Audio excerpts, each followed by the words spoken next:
Halo rekan-rekan alumni Prasmul, apa kabarnya? Ketemu lagi dengan saya Nia Damayanti dari tim Alumni Network Universitas Prasetya Mulia di acara Cerita Alumni Prasmul.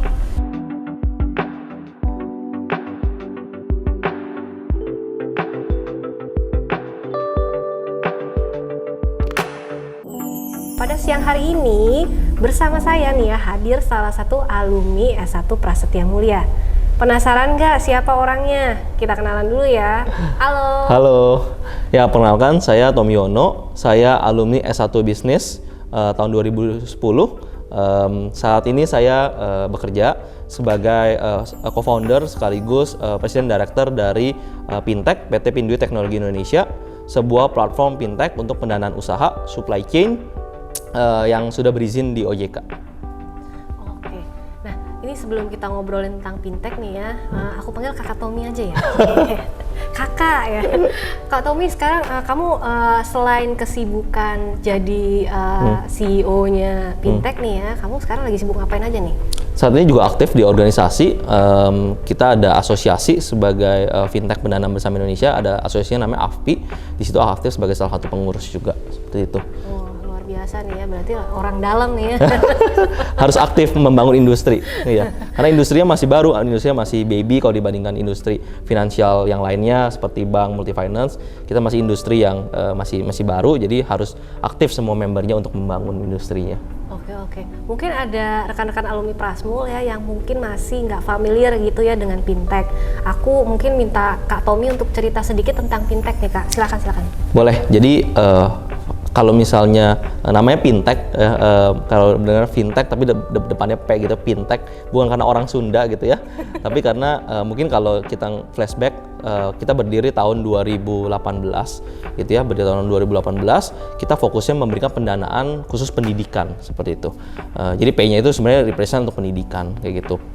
Nah, kalau fintech itu kan banyak macam ya, ada fintech payment, kemudian agregator, ada juga macam-macam. Nah, salah satunya fintech pinjaman atau fintech lending yang paling umum lah ya kayak gitu loh. Kalau mungkin di masyarakat disebutnya pinjol gitu ya, banyak sering dengar pinjol kayak gitu. Nah, tapi tahu nggak sih sebenarnya tuh banyak fintech dan kita sudah mendanai triliunan rupiah juga sejak munculnya fintech itu, fintech lending itu, dan menggerakkan ekonomi di Indonesia juga gitu ya. Jadi fintech itu fintech lending terbagi menjadi dua, ada fintech yang ada yang konsumtif, ada yang berbasis syariah, ada juga yang berbasiskan dengan produktif seperti itu. Nah, fintech ini adalah berbasisnya produktif gitu ya. Waktu kami berdiri, kami mendukung untuk biaya pendidikan. Jadi kami membantu pendanaan untuk pendidikan, untuk bayar biaya uang pangkal, biaya uang kuliah, uang sekolah, formal sampai non formal, Pak. Jadi formalnya mulai dari TK sampai S3, non formalnya seperti kursus, pelatihan dan sebagainya macamnya. Contohnya yang paling umum misalnya kan banyak tuh orang misalnya mau bekerja ke Jepang seperti itu. Kemudian mereka tapi harus ada pelatihannya dulu 2 bulan, 3 bulan, kan biayanya nggak murah ya. Nah, kami danai pembiayaannya untuk mereka bisa berangkat bekerja, setelah itu mereka mendapatkan penghasilan lebih baik di Jepang atau pekerjaan yang lebih baik di Indonesia juga bisa seperti itu. Jadi fokus seperti itu. Kemudian kami memperluas, kami selalu melakukan pendekatan secara ekosistem. Jadi ekosistem pendidikan itu sendiri mulai dari sekolahnya atau institusi pendidikannya, kemudian juga para supplier barang-barang pendidikannya. Jadi industri pendidikan itu sendiri kami danai. Nah, sekarang fintech fokusnya itu nggak cuma di industri pendidikan, tapi justru fokus kami adalah untuk bisnis, pendanaan untuk bisnis, pendanaan untuk produktif, pendanaan yang berbasiskan supply chain, berbasiskan terhadap kontrak-kontrak pekerjaan. Contohnya misalnya menggunakan invoice, menggunakan PO, menggunakan surat jalan, menggunakan stok barang seperti itu. Jadi apabila di sini para pengusaha-pengusaha UMKM yang tentunya dalam mengembangkan bisnisnya terkendala masalah cash flow karena masalah keuangan seperti itu ya, mereka butuh cash flow yang lebih baik untuk mengembangkan bisnisnya gitu ya, pasti di sini membutuhkan tambahan modal. Nah, kami bisa menjadi solusi alternatif dibandingkan ke segmen keuangan yang konvensional seperti misalnya perbankan yang secara syarat lebih ketat, membutuhkan proses yang lebih panjang, membutuhkan jaminan, membutuhkan dokumen-dokumen, membutuhkan persyaratan yang memang lebih ketat gitu, karena ditujukan memang pada segmen-segmen yang lebih mature secara bisnisnya. Nah, di sini kami bisa mendukung bisnis-bisnis UKM, bahkan mikro sekalipun yang di bidang supply chain tadi, di berbagai industri yang kami fokuskan, mulai dari seperti industri FMCG, industri building material dan sebagainya, untuk bisa kami memberikan pendanaan untuk mereka berkembang. Seperti itu kurang lebih. Oke, cukup lengkap ya. Jadi habis ini bisa cari tahu lebih lanjut mungkin ya tentang fintechnya ya. Jadi sebenarnya bisa kepikiran dari mana sih bisa tiba-tiba mau membuat si fintech ini gitu? Oke, mungkin yang pertama kali story-nya itu saya mengawali karir itu kalau dari sisi karir entrepreneurship gitu ya. Mulainya dari bidang fintech payment. Nah, fintech payment itu memproses transaksi. Kita waktu itu bangun sebuah aplikasi, kemudian fokusnya itu untuk membantu mereka membayar tagihan-tagihan secara digital. Kita ngomong flashback tahun 2015-2016 ya, di mana beli pulsa masih di scratch. Mau bayar air ke kantor pos, mesti jalan kaki. Mungkin di daerah mungkin sekarang malah masih banyak yang harus pergi jalan bermeter-meter untuk bayar tagihan-tagihan rumah tangganya. Nah, dengan satu aplikasi itu, tagihan rumah tangga kamu apa? Biaya listrik, air, telepon segala macam itu bisa dibayar, beli pulsa segala macam dengan satu aplikasi. Nah, tapi di situ yang kita sadari adalah satu, dari segi pembayaran tersebut marginnya kecil. Ya. Kemudian yang kedua, apalagi nih use case dari payment ini? Use case-nya adalah untuk pembayaran pendidikan. Dan ternyata buat pembayaran pendidikan itu di Indonesia ini belum ada solusinya untuk memberikan bantuan untuk pembayaran pendidikan waktu itu. Nah, karena kami melihat peluang itu, maka kami melihat bahwa ini kan rumah tangga. Biayanya selain biaya utility, biaya kedua yang paling besar itu biaya pendidikan. Dan di sini kita punya use case, kita bisa melihat mana customer-customer yang bagus yang kita bisa berikan pinjaman pendidikan seperti itu. Dan di Indonesia tuh waktu itu belum ada. Nah, disitulah kita mulai untuk memberikan pinjaman pendidikan. Nah, kemudian kita memperbesar ke segmen-segmen yang lainnya, dan kemudian kita fokus selalu menjadi pinjaman produktif. Itu mungkin awal mulanya. Oke, ini tuh dulu awalnya dari BPK atau dari enggak. BP? Waktu awal saya penjurusannya itu finance. Jadi tugas akhirnya nggak buat bisnis, tapi lebih ke waktu itu bikin research kayak gitu. Kemudian setelah mengawali karir di bidang investment banking, setelah itu membuat bisnis yang payment ini. Gitu. Oke, baiklah.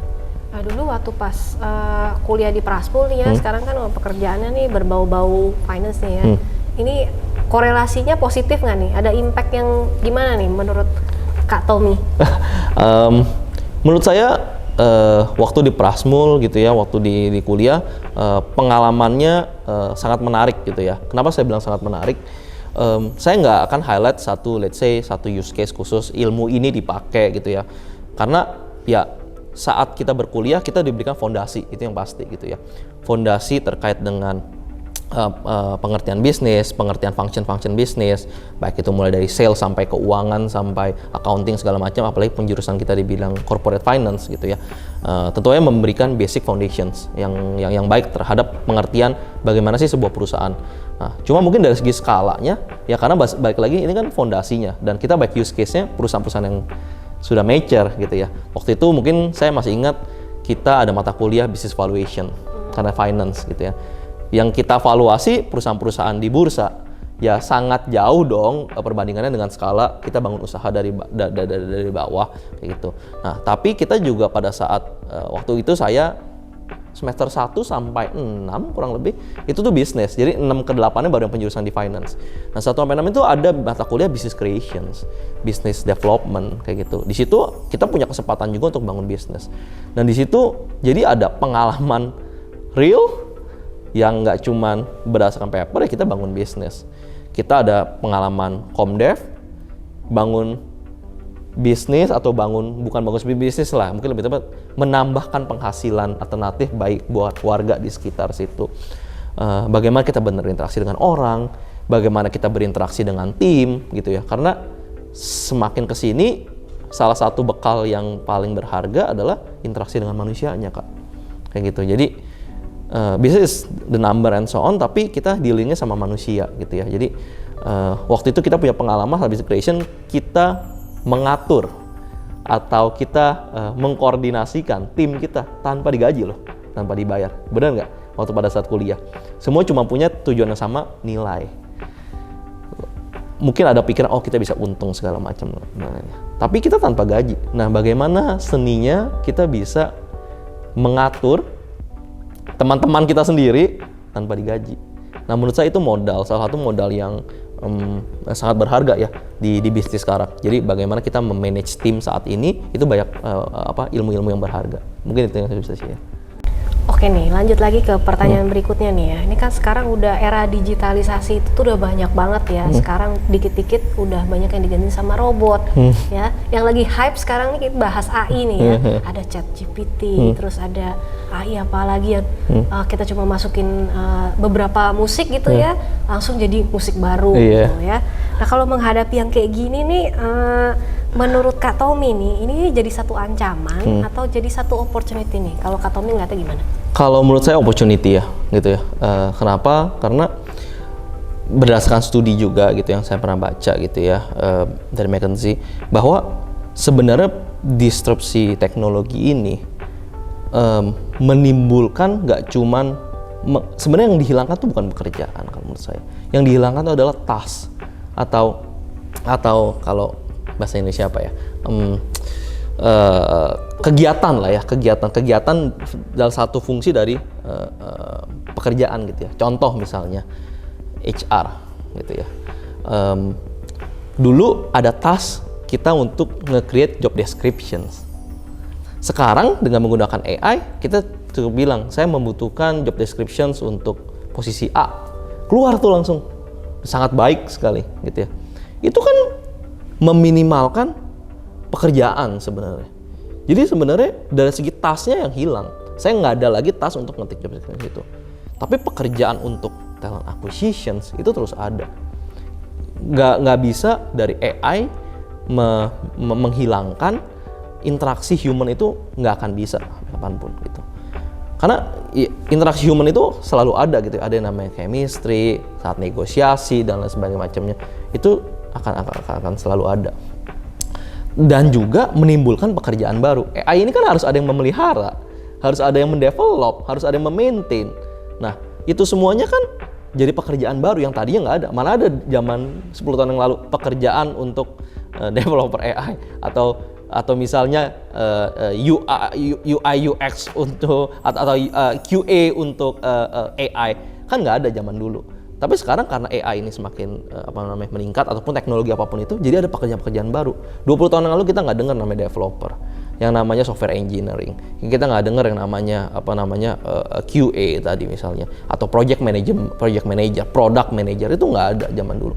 Sekarang berapa banyak karir di dunia itu dengan hasil yang fantastis dan impact yang fantastis. Jadi pekerjaannya justru timbul banyak yang baru, tapi tas-tasnya itu yang hilang. Nah, tugas kita, tantangannya, ya kita harus memperkaya diri. Hal-hal yang repetitif yang bisa digantikan AI, kalau kita lihat pekerjaan kita heavy di yang repetitif, yang task itu, yuk kita mulai beralih pekerjaan-pekerjaan yang tidak seperti itu. Pekerjaan, bukan beralih pekerjaan ya, maksudnya meningkatkan diri. Kita nambah skill-skill lain untuk pekerjaan yang baru, ataupun skill-skill yang nggak bisa digantikan oleh AI tersebut. Negosiasi, networking, selling, itu sampai kapanpun susah gitu ya dari segi AI. Karena itu nggak repetitif. Nah, AI itu untuk membantu kita hal-hal yang repetitif jadi cepat. Nah, seperti itu. Oke, baiklah. Kayaknya pertanyaannya udah cukup sih ya nih ya. Cuma mungkin satu lagi ini. Pertanyaan terakhir nih. Nah, Kak Tommy ada pesan-pesan nggak nih buat rekan-rekan alumni Prasmul gitu ya, mungkin nonton acara ini ataupun ada mahasiswa atau misalkan untuk calon mahasiswa ya. Ada pesan-pesan nggak nih terkait gimana caranya, mungkin ada tips and tricks kalau misalkan mau bangun bisnis khususnya di bidang dunia digital? Oke, pesan buat yang calon mahasiswa mungkin ayo masuk ke Prasmul. Oh nggak gitu ya, itu jualan banget ya. Nggak apa-apa, mau bisnis nggak apa-apa. Hard sell ini. Mungkin sharing aja kali ya sifatnya. Karena kalau pesan rasanya kayak udah dari kayak dari siapa aja gitu kan ya, mungkin prof-prof di sini yang mesti kasih pesan gitu kan ya. Kalau mungkin saya sifatnya sharing ke teman-teman yang sama-sama lagi berjuang gitu ya, teman-teman alumni, teman-teman kuliah, banyak banget mahasiswa sekarang yang udah karirnya udah keren-keren banget, bisa jadi influencer, content creator, punya bisnis yang mungkin lebih hebat gitu ya dari saya. Mungkin sama-sama sharing aja apa yang saya dapatkan dari sisi di dunia industri teknologi, bahwa yang pertama adalah opportunity itu sangat-sangat luas gitu ya. Jadi kita bisa bangun banyak hal dari apa yang memang yang di dekat kita gitu ya. Selalu bergerak dengan apa yang di dekat kita. Masalahnya apa sih gitu ya. Saya kenapa terjun di bidang pendidikan, karena memang waktu itu saya pun berkuliah di Prasmul full scholarships. Saya tahu namanya susahnya nyari biaya pendidikan dan nggak ada biaya pendidikan. Kemudian juga waktu itu ada kesempatan terjun di dunia fintech. Jadi mengerti bagaimana membangun sistem di bisnis fintech. Jadi apa yang ada, kerjakan dari apa yang ada, itu yang pertama. Yang kedua adalah berkawan sebanyak mungkin. Karena ya sejauh pengalaman saat ini yang terjadi itu dari kawan-kawan gitu ya. Jadi berkawan sebanyak mungkin, perbanyak teman gitu ya, diskusi-diskusi yang produktif gitu ya, being humble untuk bisa berteman sama siapa aja, belajar dari siapa aja, mau belajar dari siapa aja. Mungkin itu kali ya yang saya bisa sharing. Oke, baiklah. Thank you banget ya. Sama-sama. Wah, dalam banget nih ya kayaknya ya. Oke, kita sekarang tadi kan udah ngobrol-ngobrol yang cukup serius nih ya sama Kak Tommy. Sekarang kita mau seru-seruan ya. Kita mau masuk ke trivia questions nih.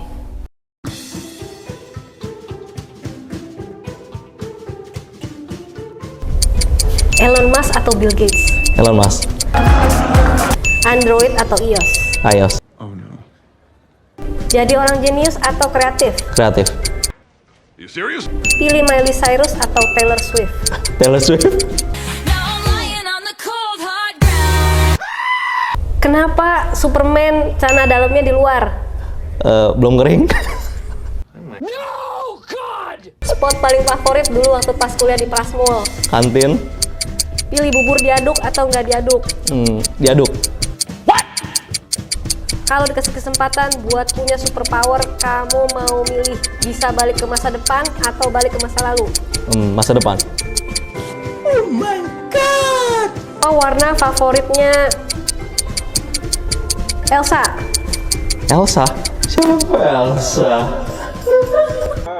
Let it go. Siapa anggota The Beatles yang menikahi Yoko Ono? Susah banget. Nggak tahu. Aku juga nggak tahu. Bukan tetangga saya yang pasti. Pilih jengkol apa pete? Nggak dua-duanya. Sombong amat. Kalau disuruh milih yang ada di karakter SpongeBob, yang paling mirip sama kamu siapa? SpongeBob. Aku siap. Kamu pilih digigit nyamuk atau dicium kecoa? Digigit nyamuk. Pilih sapi atau babi? Babi.